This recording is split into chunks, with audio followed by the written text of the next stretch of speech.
Hello everyone, good morning. পৃথিবীর ব্লগের নতুন একটি পর্বে সকলকে জানাই অনেক স্বাগত আর অনেক ভালোবাসা। আশা করি আমার প্রত্যেক বন্ধু ভালো আছেন আর আমরাও কিন্তু বেশ ভালো আছি। তো এখন সকালবেলা কিন্তু এখনও 6টা বাজেনি আর কি। চারিদিকে বেশ অন্ধকার অন্ধকার ভাব লাগছে, কারণ এখনও তো 6টা বাজলেও সকাল হয় না। তো বসে পড়েছি চা নিয়ে খেতে। তো এই জায়গায় রাখা ছিল সিমেন্ট, তো সিমেন্ট নিয়ে চলে গেল। এখন আর সিমেন্ট এখানে আর রাখা হবে না, কারণ এবার সেই তিনতলা যখন ঢালাই হবে তখন তো বাইরে সিমেন্ট আসবে, মেশিনের কাছে সিমেন্ট রাখবে।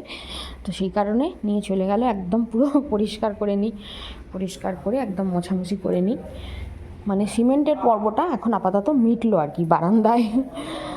যবে থেকে আর কি ঘরবাড়ি হচ্ছে তবে থেকে এই সিমেন্ট আর কি বারান্দায় থাকতো। তাছাড়া আমাদের তো রাখার জায়গা নেই। এবার উঠোনে রাখলে বাই চান্স বৃষ্টি যদি নাও হয়, ছাদে জল দিচ্ছি, জল পড়বে, তো সেই কারণে এখানেই রাখা হয়েছিল বারান্দাতে। আর এটা তো উত্তরের দরজা খোলা আছে, এত পরিমাণে হাওয়া আসছে। তো পরিষ্কার করে নিই একদম পুরো। বর্মশাইয়ের এখন ছুটি চলছে বেশ টানা কয়েকদিন। ওই মুসলিমদের যে পুইনায় একটা সমাবেশ হচ্ছে তার জন্য আর কি রাস্তাঘাট বন্ধ আছে, তো সেই কারণে ছুটি চলছে। তো যাই হোক, সেই জন্য আর সকালে রান্নাবান্না করছি না। আর সকালের দিকে এই সমস্ত কাজগুলো মিটিয়ে নিচ্ছি, বেলার দিকে রান্নাবান্না করবো। আর আজকে 2জন মিস্ত্রি কাজ করছে, দেখি ওদেরকে আজকে ভাতই দেবো, কারণ এসেই ওদের আবদার হয়ে গেছে যে আজকে আমাদেরকে ভাত দেবে। তো সেই কারণে ভাতই দেবো। তো ঘর বারান্দা মোছামুছি করে নিলাম, নিয়ে এইবারে অনেক টিফিন বাটি জমে গিয়েছিল। বর্মশাইয়ের 2-3টে টিফিন, একটা ভাত নিয়ে যাওয়ার, দুটো এই ডালিয়া ফালিয়ার রুটি নিয়ে যায়, সেই সমস্ত টিফিন সব এদিক ওদিকে গড়াগড়ি খাচ্ছিলো আর কি। সব টিফিনগুলো মাজা ধোয়া করে এই যে লাইটিংয়ে সব উপর দিয়ে দিয়েছি। তারপরে এখানে বাসনের ঝাঁকা আছে, উপর দিয়ে দিয়েছি। তো এই সমস্ত কিছু করে এখন এই যে কাঁচা ধোয়া করতে হবে। তো ভাবছি এগুলো ভিজিয়ে দিই, একটু হালকা একটু গরম জল দেবো। গরম জল না দিলে একেবারেই ছাড়বে না, শীতের ব্যাপার যেহেতু। তো গরম জল একটু মেখে দিয়ে তারপরে খাওয়া দাওয়া করে কেচে দিয়ে শুকনো দিয়ে এসে রান্নাবান্নার দিকে যাব, কারণ একটু দেরি হলেও অসুবিধা নেই আজকে যেহেতু ছুটি আছে। আর ছেলেও এখন এসে তো খাবে না, ছেলে আবার শ্রীরামপুর পড়তে গেছে, ও বাড়ি আসছে, ট্রেনে উঠে পড়েছে অলরেডি। তো ট্রেন নেমে এসে খাওয়া দাওয়া করে আবার একটা জায়গায় পড়তে চলে যাবে, সিঙ্গুরে। এই হচ্ছে ব্যাপার। জল গরম বসিয়েছি, এখনো গরম হয়নি। এই গরম জলটা দিয়ে একটু মেখে দেবো আর কি জামা কাপড়গুলো।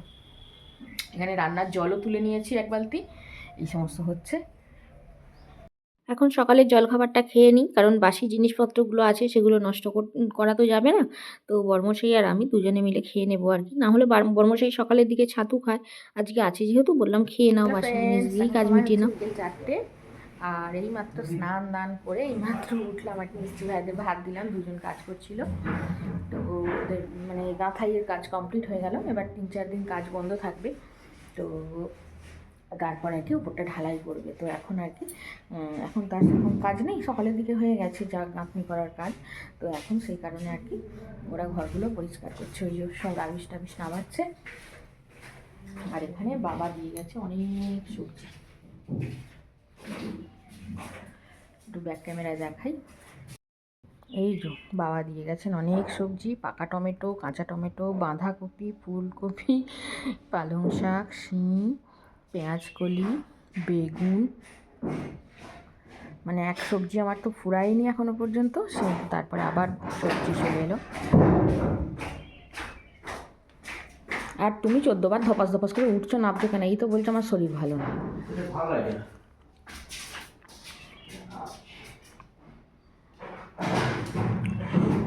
আমি কাকিমাদের বাড়ি যাচ্ছি, হ্যাঁ, কাপড় জামাগুলো নিয়ে আসি। তার আগে এই যে শুকনো থালা বাসনগুলো সব তুলে নিয়ে আবার ওই যে কলের ধারে আছে ভিজিয়ে থালা বাসন, ওগুলো সব বাসনের ঝাঁকায় জল ধরাতে দিয়ে দিই। আর শাড়িটা না আজকে আর ধুলাম না, কালকে সকালে ধুয়ে একেবারে কাকিমাদের ছাদে দিয়ে আসবো। তো চটপট করে বাসনগুলো আগে তুলে নিই, তারপর চুলটা আঁচড়ে নিয়ে কাকিমাদের বাড়ি যাব। এই তো 1 ঝাঁকা শুকনো বাসন সব তুলে নিলাম, নিয়ে আবার 1 ঝাঁকা দিয়েছি। আর একটা কাণ্ড করেছি আমি, সেটা হচ্ছে এই দেখুন চাল আর ডাল ভিজিয়েছি। জানালাগুলো দিয়ে দিয়েছি তো অন্ধকার মতো লাগে। চাল আর ডাল ভিজিয়েছি, এটা একটু ওই সরু চাকালি করবো। বর্মশাইয়েরও পছন্দ, আমারও পছন্দ, কিন্তু আমার ছেলে একটাও দাঁতে কাটে না। যাচ্ছি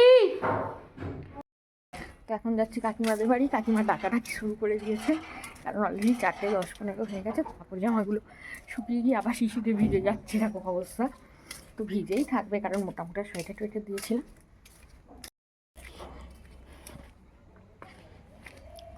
আমাদের সব রাবিশ টাবিশ এখানে ফেলে দিয়েছে কাকিমাদের এখানে মিস্ত্রিরা। বুঝো,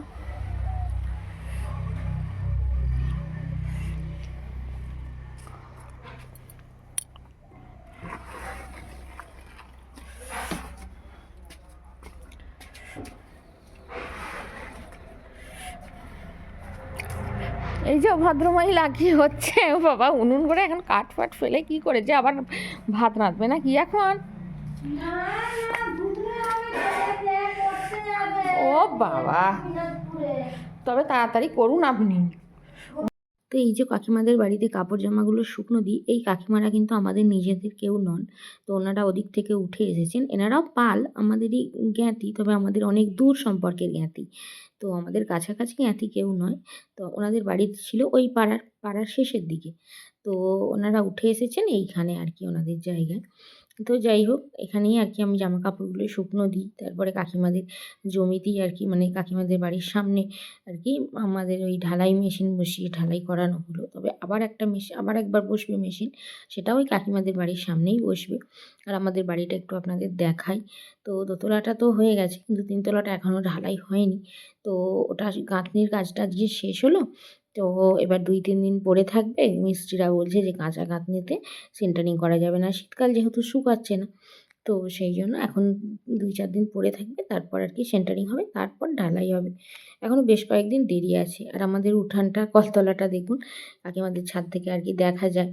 তো আমাদের এই ছোটো ছাদটায় প্রচুর নোংরা পড়ে আছে, ওরা আস্তে আস্তে করে পরিষ্কার করে দেবে। তাহলে অন্যদিন আবার কবে?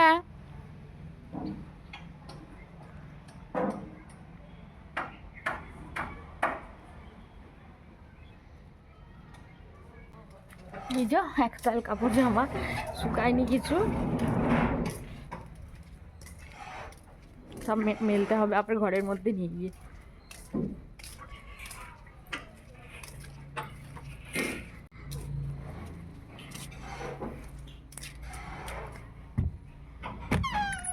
কাকিমাদের বাড়ি থেকে তো যথারীতি চলে আসলাম। এসে এই তো মিস্ত্রি ভাইদের জন্য চা বানিয়ে নিয়েছি। আর আমার একজন ঘরের মিস্ত্রিও কাজ করছে, তার জন্যও একটু নিয়ে নিলাম, মানে আমার ওই হাজব্যান্ড আর কি। তো যাই হোক, একটু মজা করছি। তো ও আর কি বিস্কিট খাবে না, কারণ ওর হচ্ছে চিনি ছাড়া চা, আর ওদের হচ্ছে চিনি দিয়ে চা। লাল কাপের চাটা আর কি ওর জন্য নিয়েছি। আর ওর সুগার ফ্রি বিস্কিটটা ফুরিয়ে গেছে, তো সেই কারণে আর বিস্কিট দিলাম না। তো যাই হোক, ওকে বিস্কিট চা সব দিয়ে আসলাম। দিয়ে এসে একটু ধুনোটা দিয়ে নিই, আগে ধুনোটা দিয়ে নিই, তারপর সন্ধ্যা দেবো। কারণ ধুনোটা আগে না দিয়ে নিই না, এত পরিমাণে আজকে মশা বেরিয়েছে কেন জানি না। আর সবথেকে বড় কথা হচ্ছে সিঁড়ির দরজাটা খোলা আছে, তো মশাটা বেশি ঢুকে গেছে। তো যাই হোক, এদিকে আবার ওই সমস্ত কিছু করে সন্ধ্যা টন্ধ্যা দিয়ে মিস্ত্রি ভাইরাও এদিকে কাজকর্ম মিটিয়ে চলে গেল। আমিও এই তো সরু চাকালি করবো, তার জন্য প্রিপারেশান সব তৈরি করে নিয়েছি। ওদিকে গুড়টা জ্বালিয়ে নিচ্ছি, আর এদিকে গুলোনিটা গুলে নিলাম, মানে চাল ডালের গুলোনিটা। তো গুড় এনেছে বর্মশাই অনেকটা পরিমাণ, 1 কেজি। অতটা গুড় তো আর লাগবে না, অল্প পরিমাণে রেখে দিয়ে বাদবাকিটা ভালোভাবে জ্বালিয়ে নিয়ে ওই তো ফ্রিজের মধ্যে রেখে দিচ্ছি। কারণ পৌষ সংক্রান্তি আসছে তো সামনেই, তো ওখানে হয়ে যাবে। আর আমার শাশুড়ি মা না আবার সরু চাকালি ওই গুড় দিয়ে খান না। উনি আবার ওই কপির ডালনা বা কপির তরকারি, বাঁধাকপির ডালনা বা তরকারি এই জাতীয় খাবার দিয়ে মানে খান দেখছি, কিন্তু আমি কোনোদিন খাইনি আর জানিও না। তো যাই হোক, উনি খান, ওনার জন্য সেই কারণে সকালের দিকেই কপির তরকারিটা করে রেখেছি। এটা একটু গরম করে নিলেই হয়ে যাবে আর কি। আর গুড়টা জাল নিয়ে তারপর আর কি সরু চাকালিটা বানাবো। গুড় জ্বালালাম, গুলুনিটা রেডি করলাম।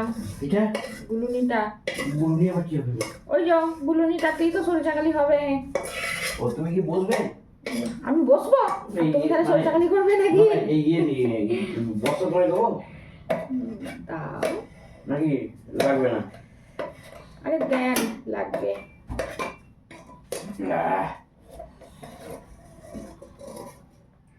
আমি বরং বসি, তুমি বরং সরু চাকালি করো, সেটাই ভালো হবে সব থেকে। না জল ফেলছে না, বস্তা করে জল কে জল ফেললো? এই যে তো এখন নিজে সব কিছু বানাতে শিখে গেছি, এই সমস্ত জিনিস আর কোনো সমস্যা হয় না। তবে যখন আমি নতুন বিয়ে হয় পারতাম না, তখন শাশুড়ি মা নিজে তৈরি যখন করতেন, তখন আর কি কোনো জিনিস আর কি নিজে হাতে তুলে খেতে গেলে মানে ভয়ে আমার বুক কাঁপতো, কারণ উনি খুব কথা শোনাতেন আমাকে।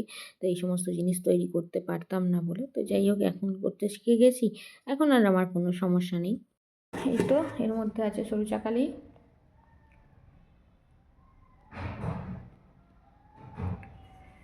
আর এখানে হচ্ছে কপির তরকারি গরম করে নিলাম, আর এখানে হচ্ছে গুড়। এই গুড়টা তো ফ্রিজে রেখে দেবো, আর এর মধ্যে যে গুড়টা আছে এই গুড়টা আর কি খাওয়া হবে আজকে। আজকে না, হয়ে যাবে এখন আজকে কালকে। তো আর এই গুড়টা পৌষ পার্বণে হয়ে যাবে আর কি।